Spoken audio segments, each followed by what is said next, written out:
할렐루야. 아멘. 오늘은 에스겔서의 말씀을 가지고 은혜의 강물 흐르게 하소서라는 제목으로 은혜의 말씀 나누기를 원합니다. 특별히 이 말씀의 제목은요, 각자 자기 스스로에게 고백하고 선포하면 굉장히 좋은 은혜가 되는 말씀인데요.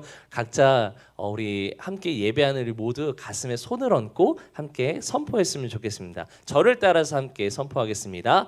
은혜의 강물 나를 통해 흐르게 하소서. 다시 한번 은혜의 강물 나를 통해 흐르게 하소서. 아멘. 아멘. 감사합니다. 제가 짧은 예화를 시작으로 하나님께서 우리에게 허락하실 참된 그 부흥, 삶의 회복의 역사를 보기를 원합니다. 다음 세대를 섬기는 어떤 한 교회의 목사님이 아이들에게 이렇게 설교를 했습니다.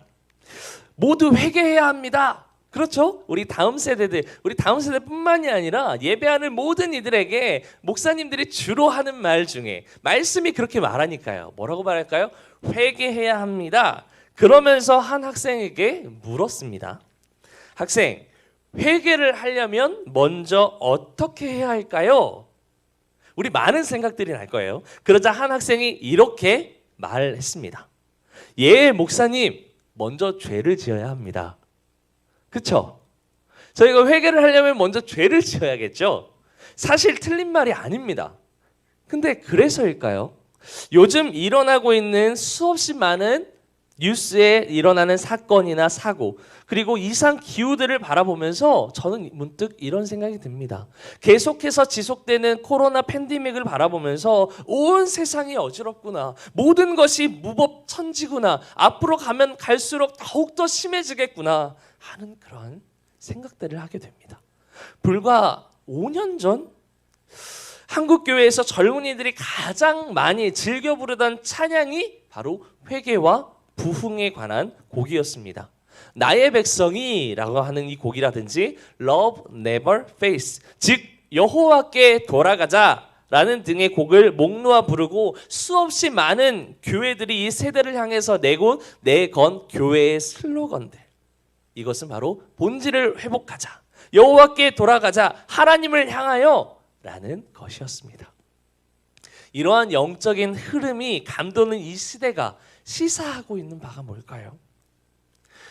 불과 120년 전 온갖 질병이 난무하고 먹을 것이 없어서 헐벗고 굶주리던 이 대한민국이라고 하는 이 땅, 조선이라고 하는 이 땅 가운데 오직 하나님의 은혜로 수없이 많은 선교사님들을 보내주셔서 정부가 수립됩니다. 교육기관이 형성되고요, 의료기관 등 다양한 분야의 엄청난 성장을 이룬 나라, 그게 바로 대한민국입니다. 그런데요, 1907년 평양 대부흥의 참된 회개의 목소리가 이 시대에 다시금 울려 퍼지는 이유는 이 시대에 사랑이 없다는 것이고 참된 진리가 사라져 버렸다는 거예요. 그렇기에 각기 개인의 소견대로 모든 것을 판단하고 자기 방식대로 남을 정죄하고 철저하게 남을 짓밟고 개인 이기주의자로 살아가면서 내 믿음, 우리 모두가 잘 되는 것이 아니라 내 믿음, 내 신앙, 내 가족, 내 공동체만을 주장하고 있는 것 아닐까요? 요즘 다음 세대들을 바라보면 너무나도 안타까운 것 중에 하나, 그게 바로 사랑이 깨져버렸다는 거예요. 이 세상에 나타나는 수없이 많은 사회학들이 있습니다. 청년들이 결혼을 하려고 하질 않아요. 왜요? 내 개인 이기주의로 살아가는 게 너무나도 좋으니까요. 편하니까요. 내가 결혼을 하게 되면 누군가에게 희생을 해야 하고 섬겨야 하고 봉사하고 해야 하기 때문에 그게 너무 싫은 거죠. 최저시급이 올라가면서 이제 넉넉한 삶이 유지가 되다 보니까 다른 누군가의 도움이 필요하지 않다라는 겁니다. 그런데 이 모든 것이 시사하는 바는 사랑이 깨어져 버렸다는 겁니다. 우리 모두는 하나님의 창조의 질서를 따라 본래 어떻게 지어졌을까요? 사랑받기 위해 태어난 존재입니다. 하나님의 창조 질서에 따라 우리는 사랑을 하고 사랑을 받기 위하여 태어난 존재입니다. 그렇기에 늘 사랑에 목말라 하는 거예요. 그 사랑을 채우기 위해 무슨 짓을 해서라도 채우려고 합니다. 그렇게 자기의 방식대로만 사랑을 배우고 행하기 때문에 어떻게 될까요? 질서라는 게 사라져 버립니다. 그 가운데 모든 사회악이 발생합니다. 이것은 마치 일제강점기나 IMF와 같은 어려운 상황을 함께 극복하면서 정을 나누던 시기와는 달리 서로를 위해 거짓을 일삼고 넉넉함과 배려함이 없는 사랑이 없는 시대가 되어버렸다는 거죠. 어쩌면 우리의 인생이 불모지와 같은 사막에서 헤매이는 방랑자와 같아 보일 수도 있습니다. 오늘은 어디로 가야 할지 알지 못한 채 여전히 세상 속에서 이 고통이라고 하는 문제에 여전히 허덕이면서 늘 미래에 대한 불안해하면서 코로나로 인해 예기치 못한 그 고난 앞에서 두려워하면서 사랑하는 여러분, 불모지와 같은 이 생명체가 살 수 없는 사막에 헤매이고 있는 방랑자에게 진정으로 필요한 게 있다면 무엇일까요? 바로 물입니다. 오아시스입니다. 쉼을 찾고 희망을 발견하고 무엇보다 생명을 유지할 수 있는 곳, 그곳이 바로 오아시스입니다. 세상에는 우리의 욕심을 따라 필요한 것이 너무나도 많이 있어요. 하지만 생명을 유지하는 데 있어 필수가 되는 것, 그것은 바로 물입니다. 아무리 좋은 음식과 다양한 건강식을 섭취한다 할지라도, 그렇죠, 우리는 건강해지기 위해서, 다이어트하기 위해서 수없이 많은 좋은 물건들, 좋은 건강 음료들 찾아보고 연구하고 가보고 하잖아요. 열심히 부단히 노력하잖아요. 하지만 인간의 체내의 70%를 형성하는 물이 공급되지 않으면 생명을 유지하는데 어려움을 겪게 됩니다. 마찬가지로 여전히 사랑에 목말라하는 우리의 인생 가운데 가장 필요한 물, 이 오아시스는 예수 그리스도이심을 믿으시기 바랍니다. 오직 예수 그리스도만이 우리의 삶을 풍요롭게 하는 유일한 생수의 근원입니다. 우리가 함께 읽은 이 에스겔서 47장의 말씀은 하나님께서 진정한 생명을 유지하고 회복하는데 필요한 성전에서 흘러나오는 생수의 환상을 오늘 말씀을 통해 우리에게 전하고 계십니다. 하나님께서 에스겔서를 통하여서 이스라엘 백성들을 향한 회복의 메시지를 선포하는 이 마지막은 생수를 통한 이스라엘 땅의 회복에 대해서 말씀하고 있습니다. 오늘 이 말씀을 한번 잘 살펴보면 이제 이스라엘 땅을 향하여, 이스라엘 백성들을 향하여 너희가 포로로 끌려갔지만 그럼에도 불구하고 그곳에서 너희를 회복시킬 것이다, 건져낼 것이다, 포로된 자를 귀환시킬 것이다, 내가 다시 한번 이 땅을 재건할 것이다. 이 회복에 대한 말씀이 오늘 말씀인데요, 우리 다 함께 본문 1절로 2절의 말씀 다시 한번 읽기를 원합니다. 함께 읽습니다. 시작. 그가 나를 데리고 성전문에 이르시니 성전의 앞면에 동쪽을 향하였는데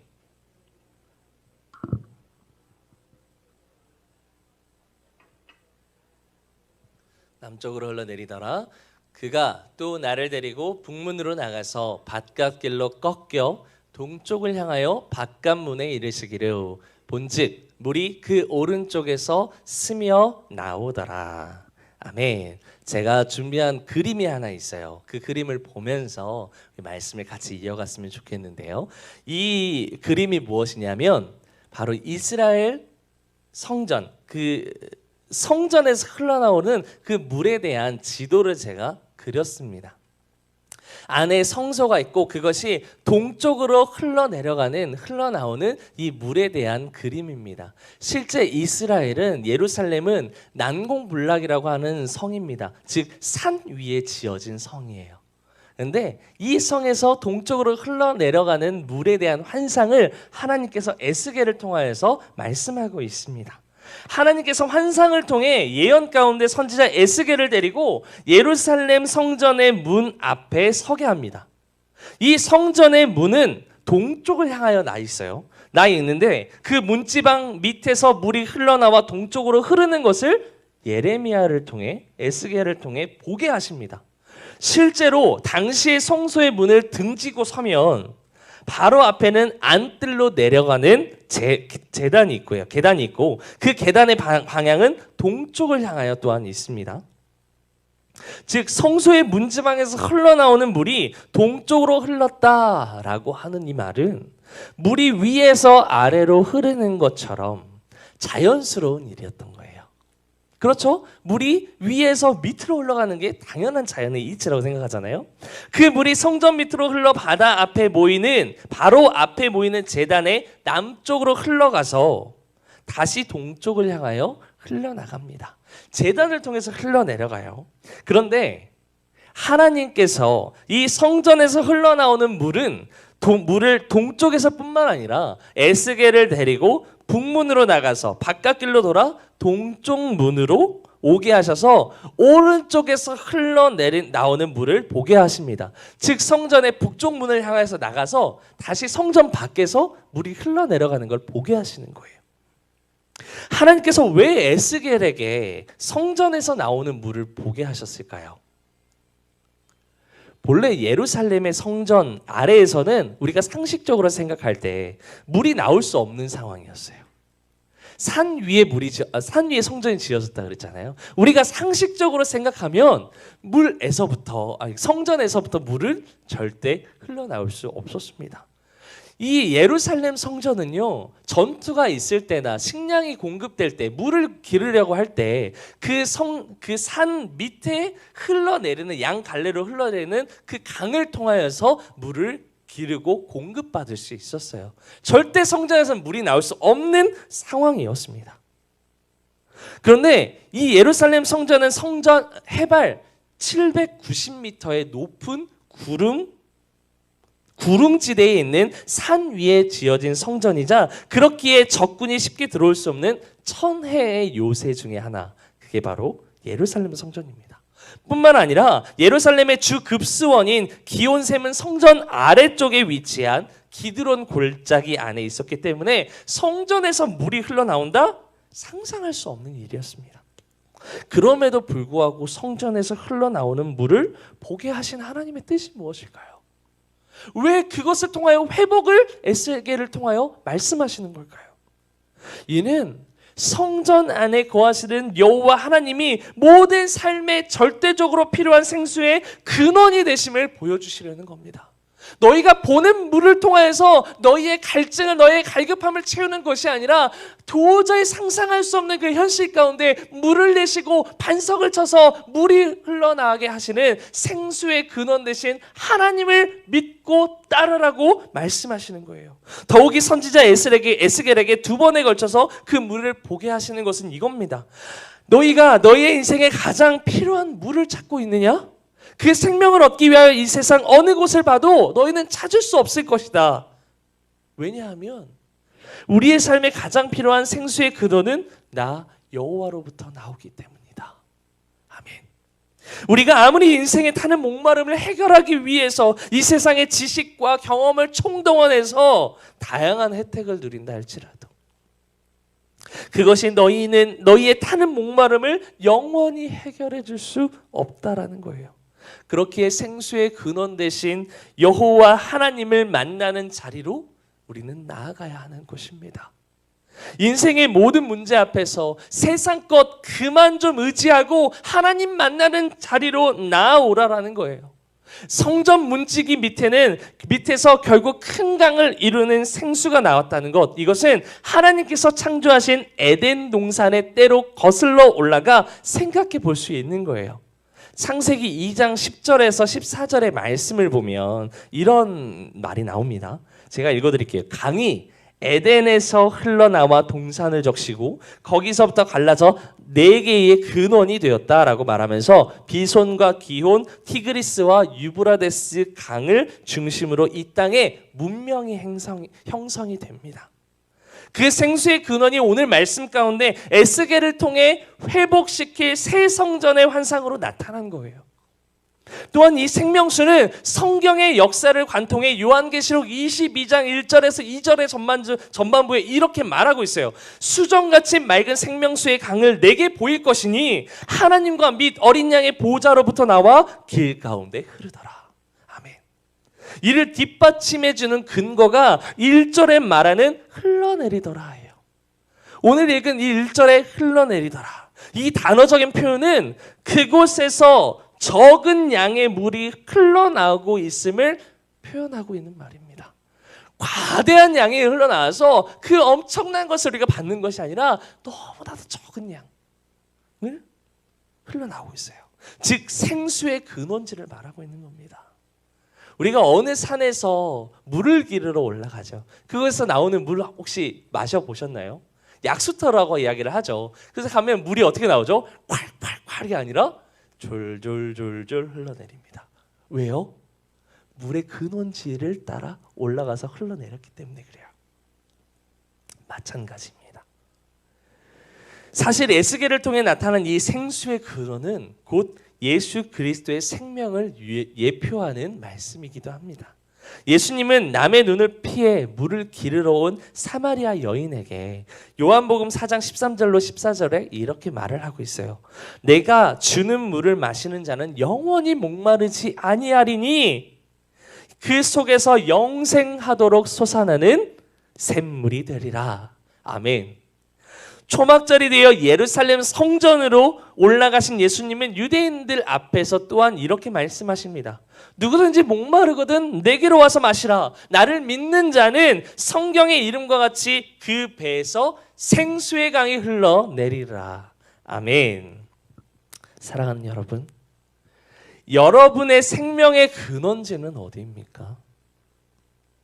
도대체 무슨 세상의 지식과 경험들로 우리 안에 타는 목마름을 해결하시겠습니까? 특별히 4차 산업혁명이 발전을 하면서 이 세상에 편리한 것 너무나도 많습니다. 우리의 삶을 풍요롭게 해줄 너무나도 많은 지식과 경험과 세상의 문화의 것들이 있어요. 그렇죠? 그런데 그것이 우리의 갈급함, 우리 인간의 존재에 타는 목마름을 해결해 줄 수 없습니다. 오직 생명의 근원은 하나님을 만나는 곳으로부터 시작됨을 기억하므로 오늘 또 생수의 근원 되신 예수 그리스도를 잘 믿음으로 삶이 변화되고 세상을 바꾸는 영생의 기쁨으로 충만한 인생들이 되시기를 주님의 이름으로 소망합니다. 이제 두 번째, 생수의 양을 우리가 하나님께서는 에스겔을 통해서 보여주시는데요. 첫 번째는 생수의 근원 되신 예수 그리스도를 보이셨다면 두 번째 생수의 양을 하나님께서는 에스겔을 통해 나타내십니다. 보여주십니다. 에스겔의 손을 잡고 이제 물이 흘러가는 동쪽을 향하여서 천척씩, 즉 약 천척이라고 하는 이 단어는 약 530m를 가리킵니다. 530m의 거리만큼씩을 가게 하시면서 그 물의 양을 보게 하세요. 성전에서 아주 적은 양으로 스며들듯 흘러나오던 이 물은 처음에는 에스겔의 발목만큼 차게 됩니다. 그리고 또 천척을 갔더니 더 나아가서 무릎 높이만큼 차게 됩니다. 허리에 오르게 되고 더 나아가서 보니 그 물이 가득하여서 헤엄칠 만한 물이요 능히 건너지 못할 강이더라 라고 말합니다. 현실로 돌아와서 한번 생각해 볼까요? 에스겔이 처한 현실. 이미 바벨론의 제국에 의해서 예루살렘은 함락되었습니다. 포로된 자와 남았지만 뿔뿔이 흩어져 버린 이스라엘 백성들밖에 남지 않았습니다. 이미 이스라엘 땅, 이 예루살렘 땅은 폐허가 된 지 오래입니다. 그로 인해 삶의 소망이 없고요.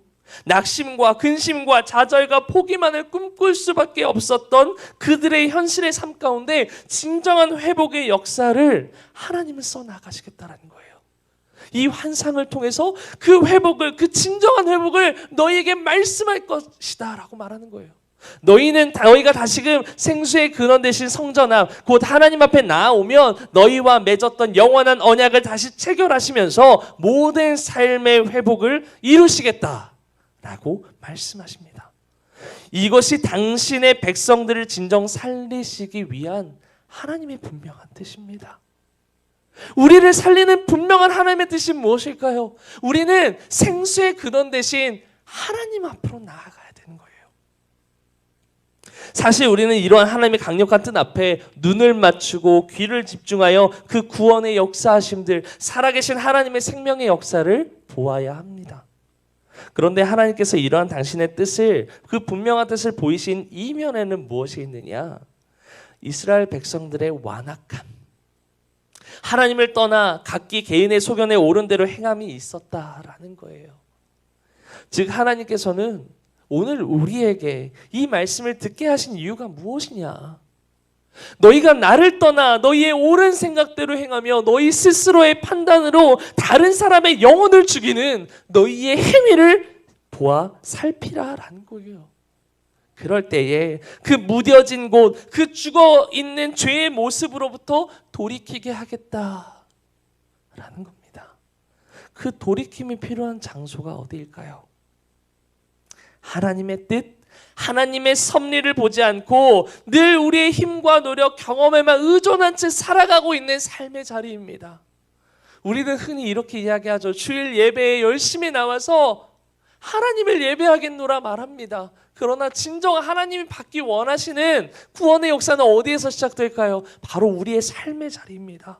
그 자리에서부터 하나님께서는 죽음의 땅이 변하여 사랑을 주고 생명을 주는 곳으로 바꾸기를 원하신다라는 거예요. 때로는 너무나도 강한 하나님의 그 분명한 심판을 통해 내가 건너지 못할 고난이 내게 다가온다 할지라도, 내가 형용할 수 없는, 감당할 수 없는 현실의 고통이 내게 온다 할지라도 하나님께서는 함께 하시며 끝까지 인도하심으로 에스겔을 건너지 못하는 곳에서 다시금 강가로 돌아오게 하신 것처럼 반드시 하나님의 회복을 이루어 가십니다. 우리는 이런 하나님의 분명한 섭리를 얼마나 의지하며 살아갈까요? 하나님의 섭리는 눈에 보이지 않습니다. 그러나 분명히 역사하시며 존재하시는 진리입니다. 다른 말로 표현해 보면 이렇습니다. 여러분은 얼마나 하나님의 살아계심을 느끼며 살아가십니까? 하나님께서는 우리가 보기에 아무리 극악무도한 세상이라 할지라도, 극심한 고통 가운데 늘 슬픔과 좌절 가운데 살아간다 할지라도 오늘도 하나님의 때에 구원할 자를 찾아 신실하게 일하십니다. 오늘도 극심한 죄의 굴레 가운데 살아가는 우리라 할지라도 때를 따라 돕는 은혜를 주시며 구원의 역사, 생명의 역사, 성령의 살아계시는 삶의 역사들을 오늘도 써 나아가십니다. 그렇게 시대를 따라 모든 패역한 세대를 하나님의 사람들로 회개케 하셨습니다.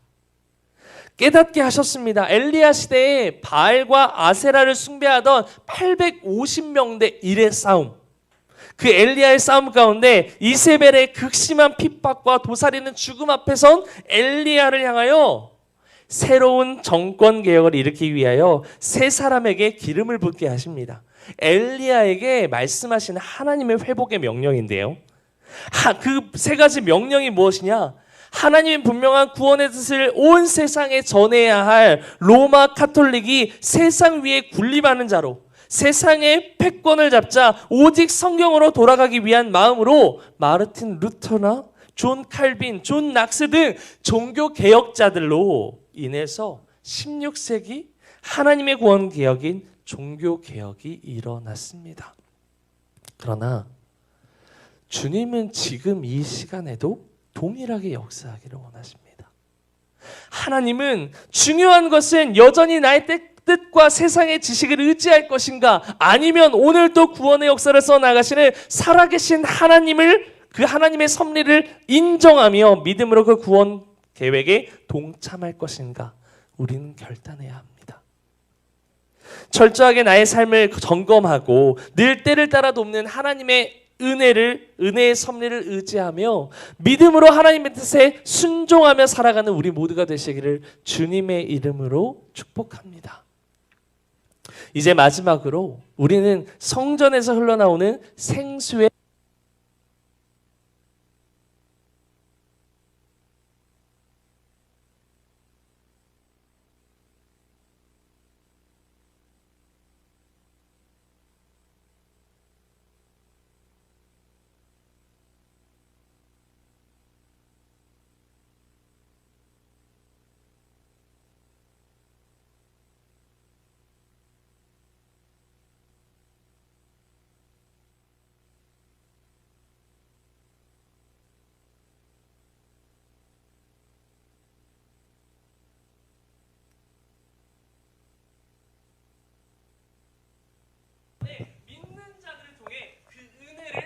세상에 보게 하신다라는 거예요.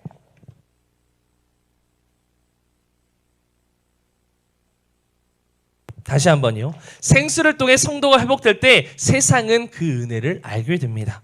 에스겔이 건너지 못한 그 강을 성령님의 도우심으로 건너가 그 강가에 돌아가서 보니 하나님께서 일하셨던 모든 강 좌우에 뭐라고 기록되어 있을까요? 나무가 심이 많게 되었더라. 원래 우리가 물이 흘러가는 곳에 뭐가 있죠? 나무라고 하는 열매들이 맺어나기 시작하죠. 근데 이 환상을 통해 강가를 다시 내려갔다가 거슬러 다시 올라가다 보니 그곳에 나무가 심이 많았더라. 믿는 그리스도인으로서 우리는 매일 고민하죠. 어떻게 하면 이 세상에서 영향력 있는 사람이 될까? 어떻게 하면 하나님께 받은 은혜를 끼치는 사람이 될까? 어떻게 하면 세상의 빛과 소금의 역할을 감당할 수 있을까? 그러나 사실 답은 간단합니다. 생수의 근원 되신 예수 그리스도 때문에 나의 삶이 변화될 때 세상은 나를 통해 그 은혜를 알게 됩니다. 아멘. 우리는 다른 곳에서 고민하죠. 무엇을요? 수없이 많은 청년들이 이렇게 이야기합니다. 나는 하나님께 쓰임받고 싶어요. 하나님의 영향력 있는 사람이 되고 싶어요. 정말 높은 자리에서 하나님께 영광 돌리고 싶어요. 우리가 시상식을 가면 연예인들이 흔히 성공한 사람들이 이렇게 이야기를 하죠. 자신의 간증들을 이야기하면서 이 모든 것이 하나님의 은혜였습니다. 우리 역시 그러지 않나요? 하나님께 영광 돌리고 싶습니다. 왜요? 하나님께 받은 은혜가 너무 크기 때문에. 그런데 우리는 하나님께 어떻게 영광을 돌릴 수 있는가?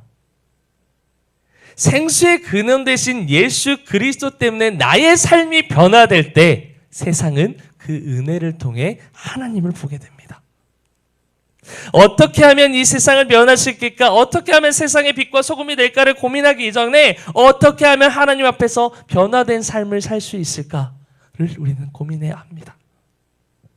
그럴 때 세상은 나를 통해 진정한 하나님의 사랑과 은혜를 알게 됩니다. 나타나는 두 번째 열매가 있습니다. 그것은 나의 변화된 삶을 통해 구원의 능력이 나타난다라는 겁니다. 성전에서 흘러나오는 이 생수의 목적지가 어디였을까요? 이 생수가 흐르고 흘러서 예루살렘의 성전에서 동쪽으로 흘렀잖아요. 그 동쪽의 끝은 바로 사해가 있는 지역입니다. 즉 죽은 바다. 그곳엔 생명체가 없습니다. 이 지방은 지리적으로 건조한 기후였기 때문에 수분이 증발하여서 염분 농도가 극히 높아서 그 농도가 해수의 약 5배에 이릅니다. 그런데 성전에서 흘러나온 이 생수의 강이 아라바 지역을 관통하여 사해로 흘러가자 각기 종류의 고기가 심이 많아지고 바닷물이 되살아나기 시작합니다. 이것이 생수의 능력입니다. 생명의 근원 되신 예수 그리스도는 우리에게 생명을 줄 뿐 아니라 죽어있는 것도 살리는 능력이 있습니다. 그렇기에 영원한 생명인 거예요. 왜 우리가 그 생명 되신 예수 그리스도를 붙잡고 의지해야 하는가? 그 생명은요, 나를 살리는 것뿐만 아니라 죽어있는 영혼들까지도 구원케 하시는 구원의 능력이 있기 때문입니다. 예수 그리스도의 생명은 한낱 이 땅을 위해서만 살아가는 생명이 아니에요. 죄로 인해 죽을 수밖에 없는 우리의 인생을 죽음을 넘어선 영원한 하나님의 나라로 인도하는 구원의 능력을 지닌 생명입니다. 그렇기에 그리스도를 믿는 저와 여러분들은 이 구원의 능력을 온전히 힘입어서 세상에 이 생명의 물주기를 흘려 보낼 줄 알아야 합니다. 단지 말과 혀로만 하는 신앙이 아니라 나의 구원만을 위한 회복이 아니라 오늘도 세상을 향하여 온전한 생수의 능력, 예수 그리스도의 구원의 능력을 선포하며 전하는 인생들로 살아가시기를 주님의 이름으로 축복합니다. 이 생수의 마지막 열매는 세 가지 열매, 마지막 열매는 나타난 구원의 능력을 통해 모든 세상이 하나님의 약속된 말씀의 성취됨을 보게 되는 열매입니다. 그 구원의 능력이 나타났어요. 그런데 그 능력을 모든 사람이 보게 되는 열매를 갖게 된다는 거예요. 즉, 우리는 예수 그리스도의 십자가의 능력을 통해 하나님의 영광을 본다라는 겁니다. 하나님의 영광을 우리가 볼 수 있을까요? 아니요. 볼 수 없습니다. 너무 눈부시기 때문에 우리는 볼 수 없어요. 근데 그 영광이 어떻게 나타나느냐? 우리가 온전히 예수 그리스도, 생명 되신 예수 그리스도를 향하여 눈을 들며 전심을 다하여 주님을 예배하며 그 말씀대로 선포하며 복음을 전파하며 살아갈 때 하나님은 그 영광을 세상 가운데 나타내십니다. 하나님께서는 성전에서 흘러나오는 생수를 통해 죽은 사회를 되살리셨지만 11절에 이렇게 말하고 있어요. 11절 한번 띄워주세요. 그 땅에 진펄과 개펄은 되살아나지 못하고 소금 땅이 될 것이다 라고 말해요. 분명히 말씀 가운데 그 사의 땅, 소금의 땅에 고기가 많아진다라고 했어요. 그러나 진펄과 개펄은 되살아나지 못한다는 거예요. 이 말씀은 특별히 이스라엘 지역에서 사회가 가져다주는 유익적인 면을 바라보아야 돼요. 사회는 말 그대로 소금이 많이 생산되는 지역입니다. 소금이 많다 그랬잖아요. 그래서 특산물이 뭐냐? 소금이에요. 소금이 과다하게 포함되어 있으면 그 물은 죽은 물이 될지 모르지만 그 소금이 완전히 없어진다면 사람들은 음식에 간이 맞지 않아 음식을 먹기가 힘들어질 겁니다. 그렇기 때문에 사해의 물은 생물이 살아갈 수 있도록 변화되어져야 하는 게 맞습니다. 그러나 그 주변의 개펄들은 모두 소금이 존재할 수 있도록 남겨지는 거예요. 물은 변해요. 그러나 남겨지는 거예요. 즉 우리에게 필요한 소금은요, 그대로 두시면서 죽음의 바다를 고치시는 거예요. 이게 은혜입니다. 이를 좀 더 신학적인 측면에서 해석해 본다면 이렇게 말할 수 있어요. 소금 언약처럼 하나님의 신실하심을 상징하는 의미예요. 썩지 않고 변질시키지 않는 소금의 역할처럼 하나님의 약속의 말씀은 반드시 성취된다라는 거예요. 하나님은 그 물을 바꾸십니다. 그러나 진펄과 개펄을 남기시면서 그곳에서 우리에게 필요한 공급원들, 삶에 필요한 물질들, 이것들을 남겨두신다는 거예요. 왜요? 우리가 다시 그것을 딛고 살아날 수 있도록 하나님께서 은혜로 남겨두신 거예요. 만약 하나님께서 하나님의 그 언약을 성취하시면서 우리를 정말 하나님이 보시는 그 거룩한 곳으로 오늘 나는 그렇게 살지 못했는데 내일 그렇게 회복시키신다면 어떨까요? 너무 영광스럽고 좋은 일입니다. 그러나 나의 삶은 아직 그것을 받아들일 만한 준비가 되지 않은 거예요. 그런데 하나님은 그 변화를 통하여 나아갈 때 그 은혜를 남겨두십니다. 왜요? 내가 깨달음을 통해 온전히 하나님을 바라볼 수 있도록. 하나님은 모든 세상을 구원하시기 위해 죄로 인해 죽어진 이 땅을 회복시키기 위한 원대한 꿈을 가지고 계십니다. 그러나 동시에 그 가운데 인간의 필요를 채우면서 신실하게 그 일을 이루어 가시는 분, 그게 바로 하나님입니다. 하나님은 신실하신 분이에요. 하나님 보시기에 이스라엘 땅은요, 심판받아 죽어 마땅한 곳이었고 그것을 회복시키기 위하여 하나님은 결단을 내리셔야 했어요. 그러나 하나님은 그들이 돌아올 수 있도록 계속해서 인내하며 그들을 사랑하심으로 기다리신 겁니다. 그 가운데 우리가 돌아올 수 있도록 하나님은 신실하게 우리의 삶의 모든 전반적인 부분 가운데 역사하십니다. 오늘 이 메시지가 이 세상을 살아가는 믿는 신자의 참된 위로가 되시기를 주님의 이름으로 소망합니다. 우리는 여전히 코로나 팬데믹이라고 하는 이 상황 가운데 살아가고 있습니다. 모든 환경과 상황들이 막혀버렸습니다. 대인관계가 끊어져 버렸고 함께 식사하거나 대화할 수도 없는 상황이 되어져 버렸습니다. 그러나 하나님은 오늘 이 자리에서도 우리를 통하여 신실하게 일하여 가십니다. 한 가지 왜곡된 마음들을 돌이켜 하나님은 회복시키십니다. 말씀을 통해, 예배를 통해, 찬양을 통해 하나님은 여러분의 삶을 만지십니다.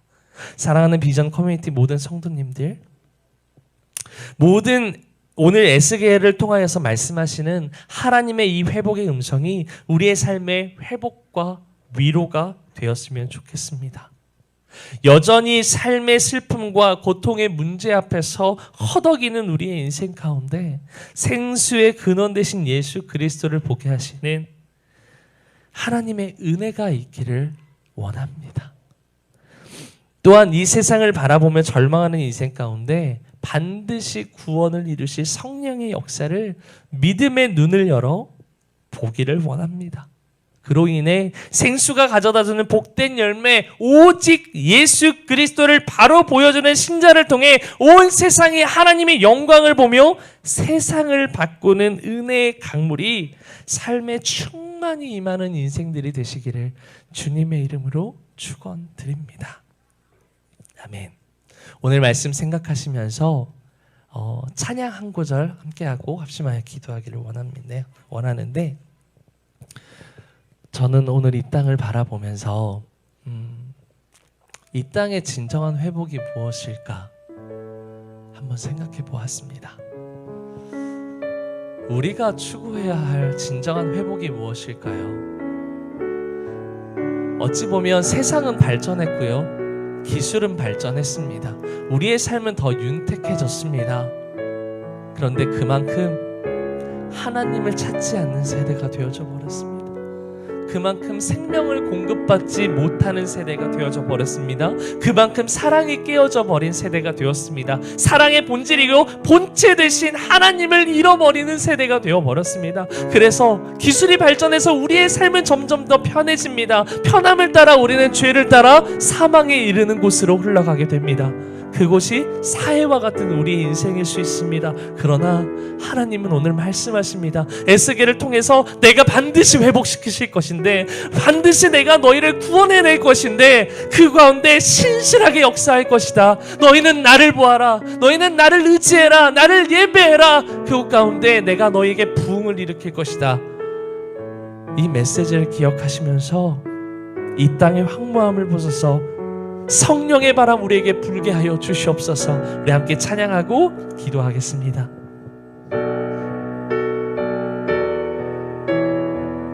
이 땅의 황무함을 보소서. 이 땅의 황무함을 보소서. 하늘의 하나님, 긍휼을 베푸시는 주여, 우리의 죄악 용서하소서. 이 땅 고쳐 주소서. 이제 우리 모두 하나 되어 이 땅에 무너진 기초를 다시 쌓을 때 우리의 우상들을 태우신 성령의 불이 임하소서. 부흥의 불길 타오르게 하소서. 진리의 말씀 이 땅 새롭게 하소서. 은혜의 강물 흐르게 하소서. 성령의 바람 이제 불어와. 오 주의 영광 가득한 새날 주소서. 오 주님 나라 이 땅에 임하소서. 부흥의 불길, 부흥의 불길 타오르게 하소서. 진리의 말씀 이 땅 새롭게 하소서. 은혜의 강물 흐르게 하소서. 성령의 바람 이제 불어와. 오 주의 영광 가득한 새날 주소서. 오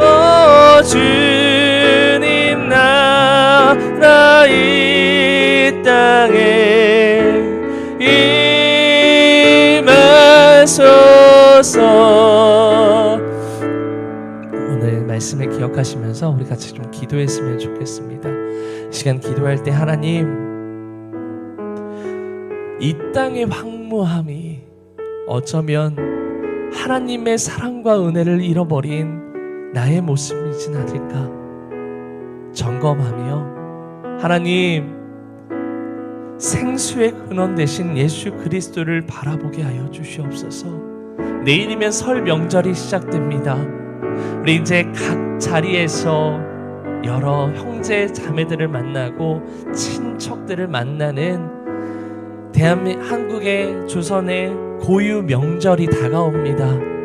많은 사람들, 특별히 우리 주변의 가족들 가운데 하나님을 알지 못하여 예수 그리스도의 그 복된 소식을 알지 못하고 듣지 못하여 오늘도 세상에서 허우적거리며 방황하는 영혼들이 있습니다. 하나님, 먼저는 내가 예수 그리스도를 바라보며 의지하게 하시고, 아버지 이 생수의 강물이 흘러 죽은 사이를 일으키시고, 아버지 죽었던 모든 영혼들이 다시금 구원받아 하나님의 영광을 바라보았던 것처럼, 하나님 우리의 인생이 하나님의 구원을 바라보며 하나님의 구원의 역사를 써나가는 복대 복음의 주인공이 되게 하여 주시옵소서. 하나님, 나를 통하여 이 세상의 구원을 바라보게 하여 주시옵소서. 간절히 성령의 임재를 간구하며 주여 한번 찾고 간절히 기도하겠습니다. 주여, 할렐루야. 살아계신 하나님 아버지, 이 시간 기도하며 주님 앞에 나아갑니다. 하나님, 우리의 모든 삶에 참된 부흥을 일으키시기 위하여 오늘도 신실하게 일하시는 주님, 신실하게 말씀하시는 주님, 아버지 우리의 모든 삶의 역사하심들을 온전히 바라보게 하여 주시옵소서. 아버지, 우리의 삶이 어떠하다 할지라도 신실하게 그 구원의 역사를 써나가시는 성령의 임재를 간절히 간구하오니, 하나님 아버지, 오늘도 부르신 그 자리에서, 삶의 자리에서 생명의 근원 되신 예수 그리스도를 바라보는 은혜가 있게 하여 주시옵소서. 생수의 강이요 생수의 근원 되신 예수 그리스도를 바라보는 그 믿음이, 그 온전한 믿음이 우리 안에 온전히 성장케 되어서 하나님 흘러가는 그 모든 곳곳마다 아버지 나무의 열매를 바라보게 하시고, 열매의 곡식들 아버지 바라보게 하시며, 아버지를 알지 못하여 복된 소식을 듣지 못하여 아버지 오늘도 세상에서 죽어가는 영혼들, 죽어가는 우리 가족들이 있다면 하나님 아버지 기억하게 하셔서, 아버지 그 영혼들이 속히 주님께로 돌아와 하나님의 그 구원의 역사하심들을 바라보며 하나님의 그 영원한 나라 가운데 아버지 영원한 천국 복음을 듣고 기쁨과 감사함으로 살아갈 수 있도록 하나님 인도하여 주시옵소서. 임재하여 주시옵소서. 특별히 설 명절을 맞이하여서 아버지 많은 사람들 함께 만나게 될 곳인데, 아버지 그곳에서 잃어버렸던 예수 그리스도의 사랑이 회복게 되어지는 놀라운 역사가 있게 하여 주시옵소서. 참 구원의 역사, 참 회복의 역사, 이스라엘을 향하여 아버지 폐허가 되며 절망이 되었던 그 땅을 향하여 내가 회복시키실 것이다. 내가 강력하게 너희에게 임하여 신실하게 구원을 이루어 가시는 나 하나님의 역사하심을 바라보라. 하나님 역사하시며 말씀하시며 그 약속을 성취해 가시는 하나님을 바라보고, 오늘 또 회복해 하시는 그 회복의 능력을 허락하시는 하나님을 의지하여 나아가는 우리의 모든 삶이 될 수 있도록 인도하여 주시옵소서. 구원의 역사를, 구원의 능력을 일으키시는 하나님을 바라보며 우리의 모든 삶 가운데 주님, 주님이 옳습니다. 생명의 근원 되신 예수 그리스도를 바라보며 예수 그리스도의 그 보혈의 능력을 의지하여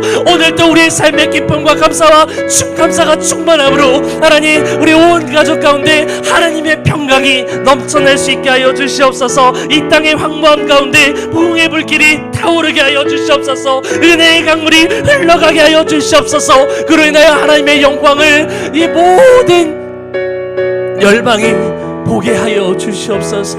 주님의 그 영광이 다시 한번 일어나 아버지 모든 열방이 주의 영광을 바라볼 수 있도록 하나님, 오늘도 무너진 우리의 모든 삶을 회복시키신 그 여호와를 바라보며 나를 통하여 그 구원의 역사를 이루어가실 하나님을 의지하게 하여 주시옵소서.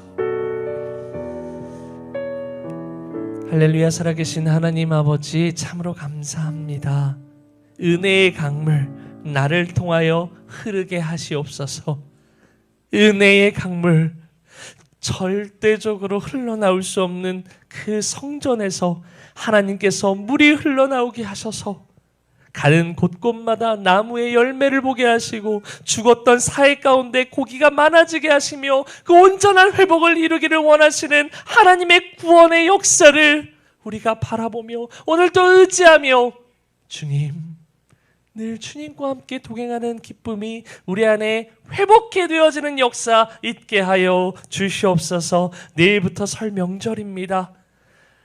3일 동안 많은 가족들을 만나게 될 것입니다. 특별히 코로나로 인해 많이 만나지는 못하지만 내게 주어진 그 모든 환경 속에서 하나님 복된 소식 예수 그리스도를 선포하며 예수 그리스도의 복음을 전하며 죽었던 영혼들이 그리스도의 복음 앞으로 나와 영원한 기쁨 천국 소망을 바라볼 수 있도록 주여 구원의 열매를 허락하여 주시옵소서.